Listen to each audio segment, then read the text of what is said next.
The European debt crisis. Visualized.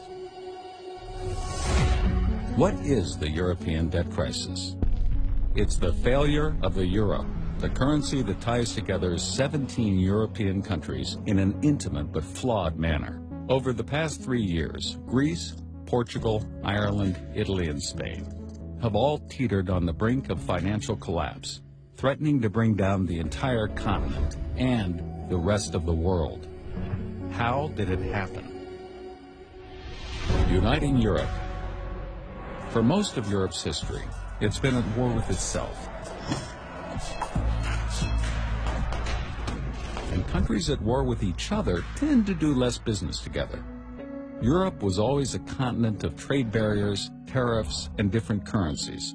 Doing business across borders was difficult. You needed to pay a fee to exchange currencies. And you needed to pay a tariff fee to buy and sell to companies in other countries. That tended to stifle economic growth. Then came World War II, which devastated Europe. Because the situation was so dire, the fastest way to rebuild Europe was to begin to remove these barriers. Steel and coal tariffs came down, so that a steel mill in one country could sell to a builder in another.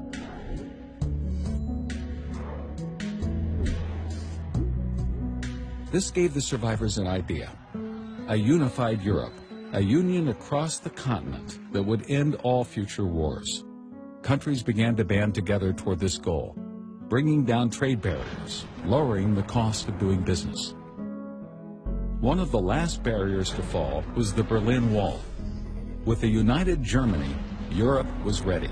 27 countries signed the Maastricht Treaty and created the European Union. This made doing business across borders easier, but there was still one major obstacle: the different currencies. A decade later, they had won. The euro, launched on January 1st, 1999. Countries adopting the euro, called the euro area, discontinued their own currencies. They also discontinued their own monetary policies, giving control to the newly formed European Central Bank, commonly referred to as the ECB. The euro area now had one unified monetary policy, but it still had many different fiscal policies. A key reason for the current debt crisis. Monetary policy versus fiscal policy. You see, it's important to understand the difference between monetary policy and fiscal policy. Monetary policy controls the money supply, literally how much money there is in the economy and what the interest rates are for borrowing money. Fiscal policy controls how much money a government collects in taxes and how much it spends. The government can only spend as much as it collects in taxes. Anything above that amount, it has to borrow. This is called deficit spending. Before the euro, countries like Greece not only had to pay high interest rates to borrow, but they could only borrow so much. Lenders weren't comfortable lending them too much money. But now that they were part of the euro area's new united monetary policy, the amount they could borrow skyrocketed. Smaller countries suddenly had access to credit like never before. Greece and other countries, which previously could only borrow at rates around 18%, could now borrow for the same low rate as Germany. How? Germany's credit card. You see, joining the euro area is a lot like sharing a credit card. Germany's credit card. Lenders now believe that if Greece was unable to repay its loans, Germany and the other big economies of Europe would step in and repay them because they were now bound by a common currency. With a new abundance of cheap credit, Greece and other European countries were able to adjust their fiscal policies and increase spending to previously impossible levels. Some countries embarked on huge deficit spending programs, primarily for politicians to get elected. They made promises such as more jobs and generous pensions, all of it paid for with the new money they could now borrow.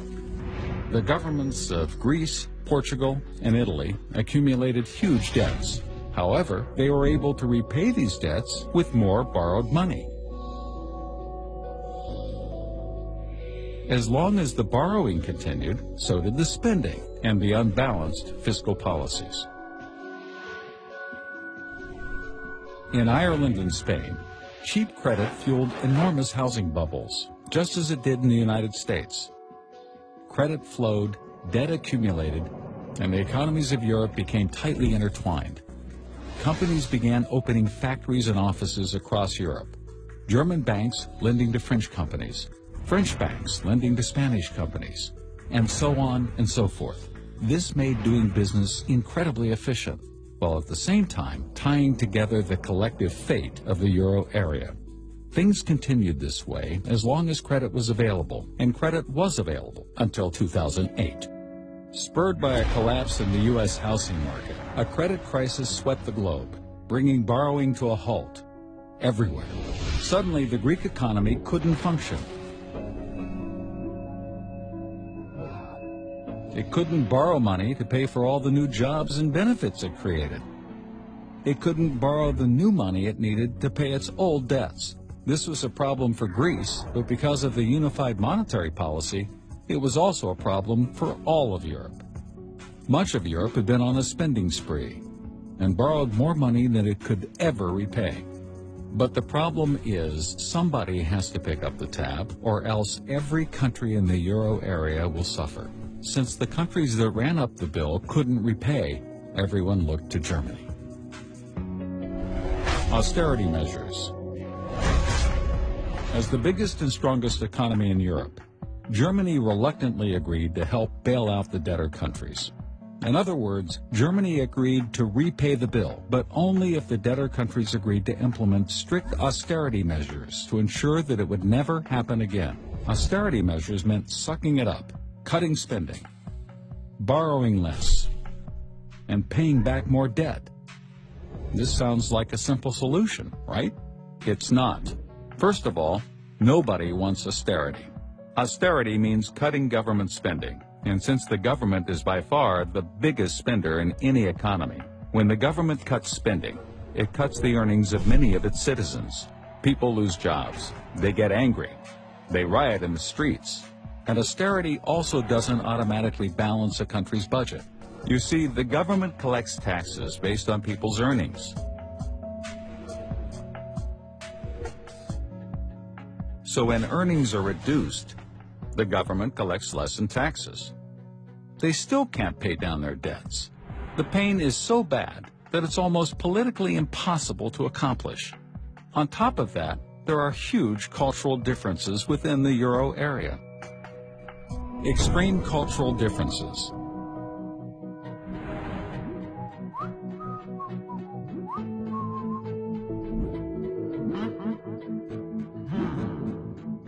Germany is very financially responsible. Ever since the terrible hyperinflation the country experienced after World War I, it's been extremely inflation-averse and incredibly careful about spending and borrowing. In general, Germans work hard, expect little in the line of state benefits, and meticulously pay all of their taxes. Many Greeks, on the other hand, enjoy generous state benefits and don't pay taxes. Greece has a terrible problem. It has never collected the majority of the taxes it imposes on its citizens, and it's always been this way. Joining the euro just amplified it. The German view is that doesn't work. If you want our money, you need our morals. As the debtor countries headed towards default, the whole continent of Europe was in danger. Even though the economies of the debtor countries are relatively small, they posed a huge threat because the European financial system is so interconnected, precisely because of the euro. Remember, the debtor countries borrowed money from banks, investors, and other governments throughout Europe. As the debtor countries get closer to default, everyone who lent them money becomes weaker, and everyone who lent those lenders money also becomes weaker, and so on and so forth. A problem in one country could reverberate across the whole continent, triggering a chain reaction of default. If Greece defaults, then Spain could default. Italy, Portugal, and Ireland could be next. Then France, then Germany. Pretty soon, it could spread not just across Europe, but across the world. Fiscal union or breakup. The problem is, even if the debtor nations adopt austerity measures, and even if the bailout from Germany and the stronger countries helps them pay down their debts and avoid the immediate crisis, there's no system in place to prevent this from happening again. This brings us back to that fundamental division of monetary policy and fiscal policy. Ultimately, the euro area requires a fiscal union to match its monetary union, or neither. That is, there must be a political organization with authority to set fiscal policy within every euro area country. It must have the power to cut spending, raise taxes, and set laws. A fiscal union like this could actually prevent excessive borrowing and spending.